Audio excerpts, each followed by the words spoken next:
ছাত্ৰ ছাত্ৰীসকল তোমালোকক মই তপনৰ কথা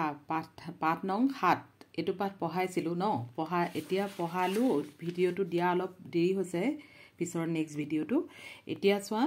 এতিয়া তোমালোকক মই 4 নম্বৰ প্ৰশ্নৰ উত্তৰলৈকে কৈছিলোঁ ন এতিয়া 5 নম্বৰটো চোৱা 5 নম্বৰ প্ৰশ্নৰ উত্তৰ কেইটা কৈ দিছোঁ প্ৰথম প্ৰশ্নটো আছে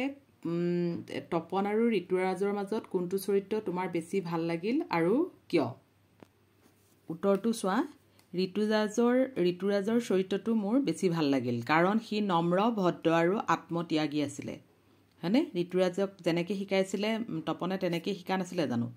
এতিয়া সেইকাৰণে ঋতুৰাজৰ চৰিত্ৰটো বেছি ভাল লাগিলে কাৰণ তপনে বুদ্ধিহে প্ৰয়োগ কৰিছিলে হয় নহয়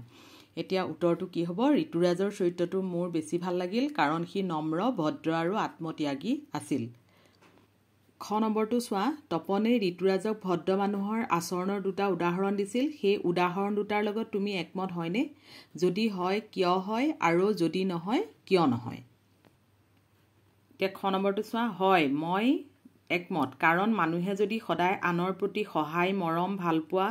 নিজৰ কথা নাভাবি আনৰ কথা প্ৰথমে ভবা হয় তেন্তে সমাজত তেওঁলোকৰ ভদ্ৰতা প্ৰকাশ পায় এতিয়া ঋতুৰাজৰ ক্ষেত্ৰত সেইটো হৈছিলে হয় নহয় হয় মই একমত কাৰণ মানুহে যদি সদায় আনৰ প্ৰতি সহায় মৰম ভালপোৱা নিজৰ কথা নাভাবি আনৰ কথা প্ৰথমে ভবা হয় তেন্তে সমাজত তেওঁলোকৰ ভদ্ৰতা প্ৰকাশ পায় খ নম্বৰ উত্তৰ সেইটো এতিয়া গ নম্বৰটো চোৱা গ নম্বৰটো প্ৰশ্ন হৈছে তপনে কেকৰ ডাঙৰ টুকুৰাটো নিজে খাই ভাল কৰিলেনে বেয়া কৰিলে সপক্ষে আৰু বিপক্ষে যুক্তি দিয়া এতিয়া উত্তৰটো চোৱা সপক্ষে যুক্তিটো দিছে তপনে বিচৰা গ নম্বৰটো উত্তৰ সপক্ষে যুক্তিটো চোৱা তপনে বিচৰা বস্তুটো লাভ কৰিবলৈ ধূৰ্ততা প্ৰয়োগ কৰিছিল ধূৰ্ত মানে টেঙৰ আমি প্ৰয়োগ কৰিছিলে যিটো বুদ্ধিতেই চিনি পোৱা গৈছে তোমালোকে ধূৰ্ততা নিলিখি টেঙৰামি বুলিও লিখিব পাৰা টেঙৰামি প্ৰয়োগ কৰিছিলে যিটো বুদ্ধিতেই চিনি পোৱা গৈছিল বিপক্ষে যুক্তিটো কি আছে তপনে আনক ভদ্ৰতা শিকাইছে যদিও স্বাৰ্থ পূৰণৰ বাবে কিন্তু ভৱিষ্যতৰ বাবে সেয়া ভাল নহয় এইটো হৈছে সপক্ষে যুক্তি এইটো হৈছে বিপক্ষে যুক্তি ঘ নম্বৰটো চোৱা ঋতুৰাজে যদি সৰু কেক টুকুৰা খাবলৈ অমান্তি হ'লহেঁতেন তেন্তে কাহিনীটো কিদৰে শেষ হ'লহেঁতেন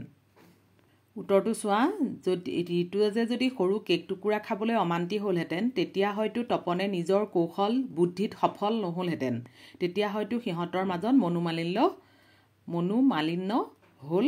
হয়নে তেতিয়া সিহঁতৰ মাজত কি হ'লহেঁতেন কাজিয়াৰ সৃষ্টি হ'লহেঁতেন মাকে তোকহে বেছি ভাল পায় মোকহে বেছি ভাল পায় তেনেকুৱা কথাত কাজিয়াৰ সৃষ্টি হ'লহেঁতেন হয় নহয় সেইকাৰণে কাহিনীটো শেষ নহ'লগৈহেঁতেন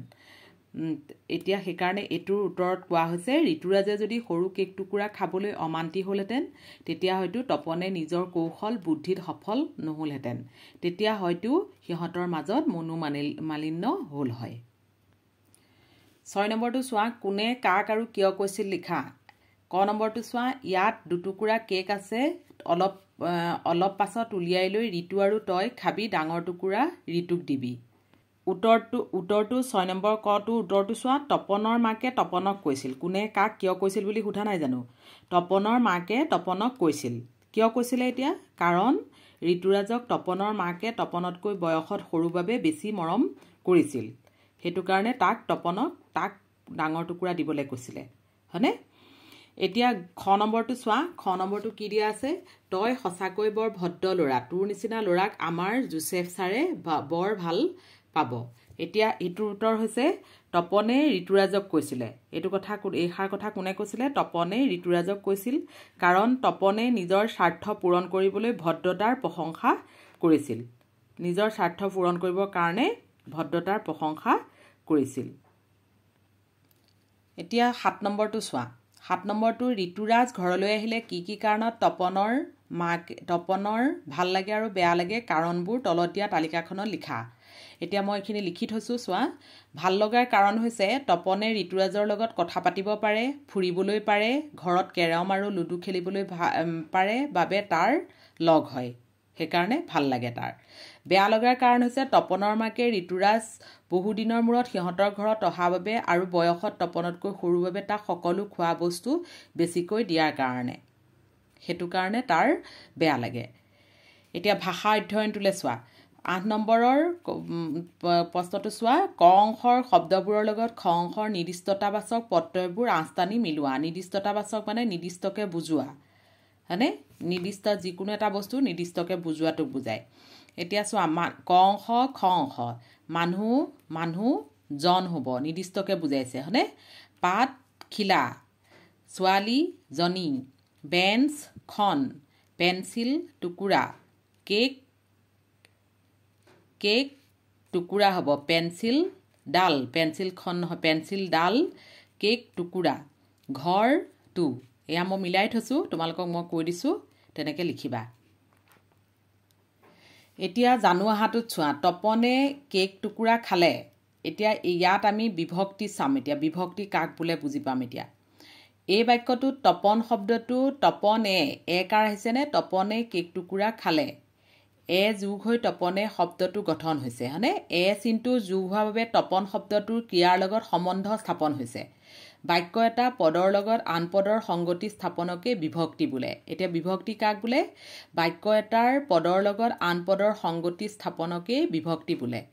নাম বুজোৱা শব্দ বা প্ৰতিপাদিকৰ লগত যুক্ত হোৱা বিভক্তিক কি বুলি কয় শব্দ বিভক্তি বোলে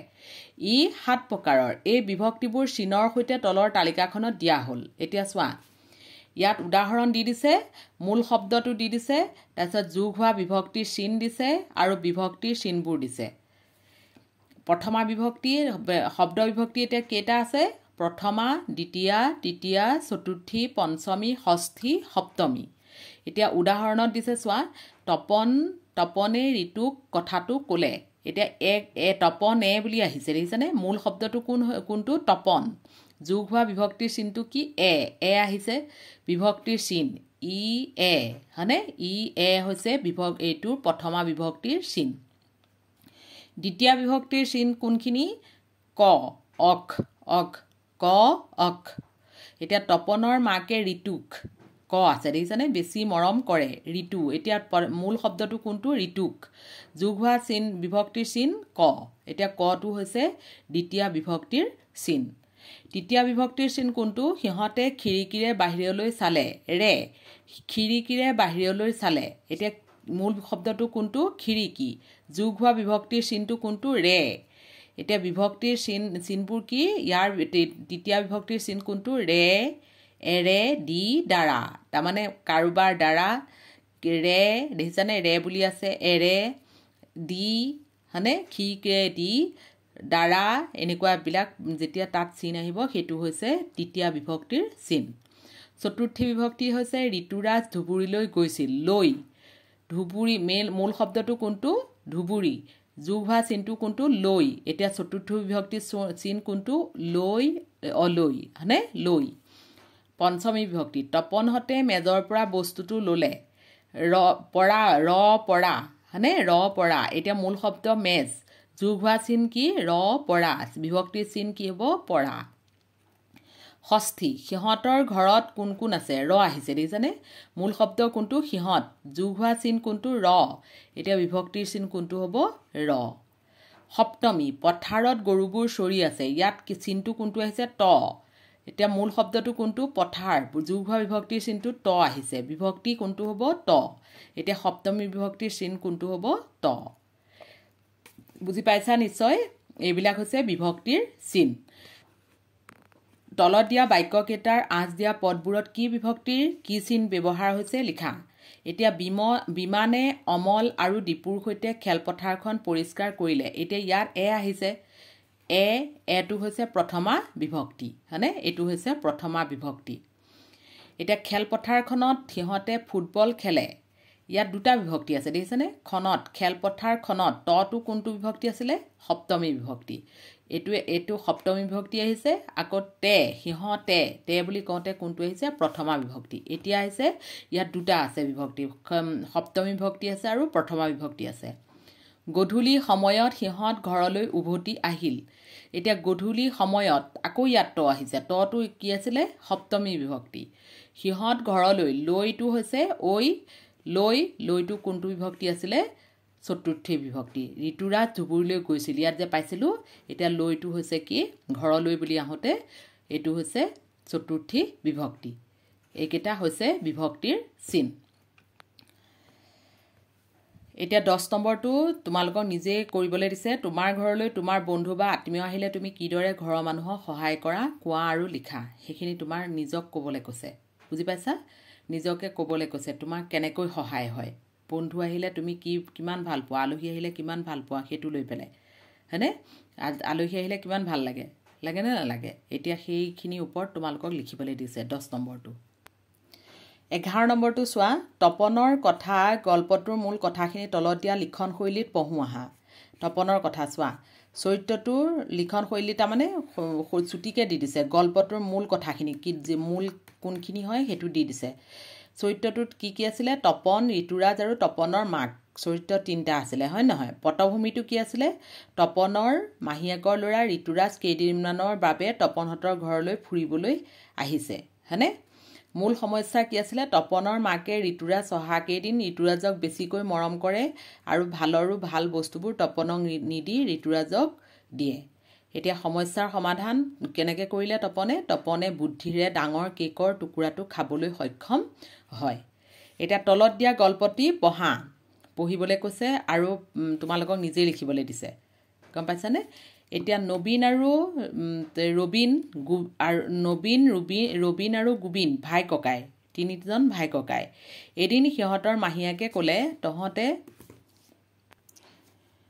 আজি ভালকৈ পঢ়িছ নহয় সেইকাৰণে ইয়া ল 4টা চকলেট দিছোঁ ভালকৈ পঢ়িলে কাইলৈ 5টা দিম পৰহিলৈ 6টা দিম নবীন মহাদুষ্ট আছিলে মাহীয়েক আঁতৰি যোৱাৰ পাছত সি ৰবীন আৰু গোবিনক ক'লে আমি হ'লো 3টা চকলেট হ'ল 4টা কেনেকৈ ভগাম ঠিক আছে এটা ৰবীনে খাই পেলা বাকী 3টা গাইপতি এটাকৈ খাম এটা ৰবীনক খাই পেলাবলৈ ক'লে বাকী ইগিটা গাইপতি ভাগ কৰি পেলাই খাম বুলি ক'লে ৰবীনে ভালেই পালে পাছদিনা মাহীয়েকে সিহঁতক 5টা চকলেট দিলে নবীনে চকলেট ভগাবলৈ লৈ ক'লে 2টা গোবিনে খাই পেলা বাকী 3টা গাইপতি এটাকৈ খাম পিছদিনাখন আকৌ গোবিনক দিলে প্ৰথম দিনাখন কাক দিলে ৰবীনক দিলে গোবিনে ভালেই পালে পাছদিনা মাহীয়েকে 6টা চকলেট দিওঁতে গোবিনে পোকে খোৱা দাঁতকেইটা উলিয়াই হাঁহি ক'লে আজি ভগাবলৈ দিগদাৰী নাই নহয় গাইপতি 2টাকৈ পৰিব নবীনে মুখখন বিকটাই ক'লে ধেমালি পাইছ কালি আৰু পৰহি কেনেকৈ ভগাইছিলোঁ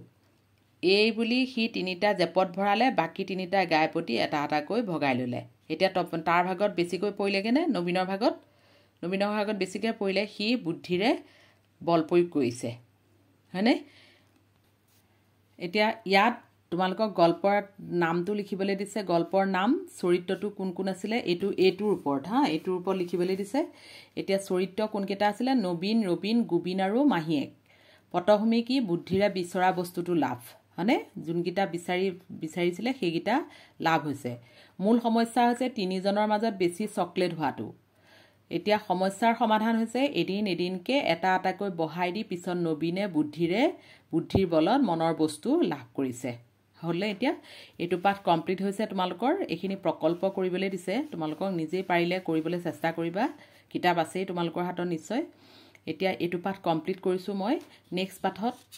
পাঠ কি আছে নেক্সট পাঠ আছে বিৰুবালা ৰাভা এই পাঠটো তোমালোকক মই আৰম্ভণি কৰিম পঢ়াই দিম মই প্ৰথম তাৰপিছত প্ৰশ্ন উত্তৰখিনি দিবলৈ চেষ্টা কৰিম সোনকালে আজিলৈ সামৰিছোঁ